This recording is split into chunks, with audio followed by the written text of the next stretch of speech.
Assalamu alaikum everyone. We are continuing from last video. Now we are going towards a landmark of the city, the castle. Castle of Ljubljana is a castle complex standing on the castle hill above downtown Ljubljana, the capital of Slovenia. It is a key landmark of the town. Originally a medieval fortress, it was probably constructed in the 11th century and rebuilt in the 12th century. Where majority of the buildings date to the 16th to 17th centuries, from 19th century it is been used for various purposes. But today it is used as a cultural venue. पहले का adventure हुआ था बर्फ में। अरे आज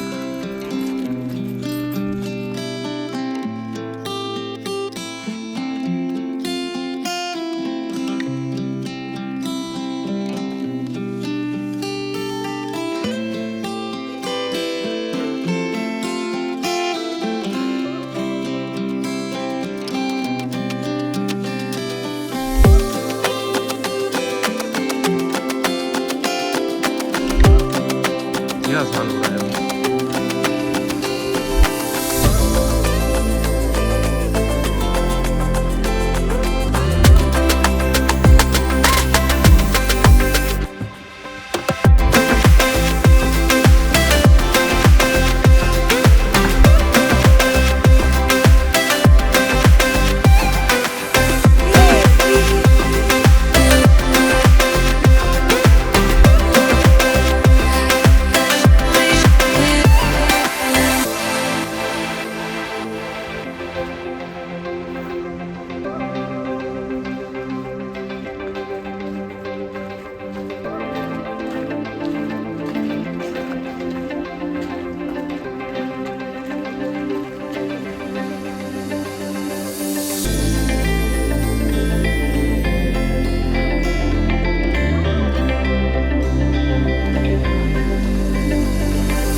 Thưa nè.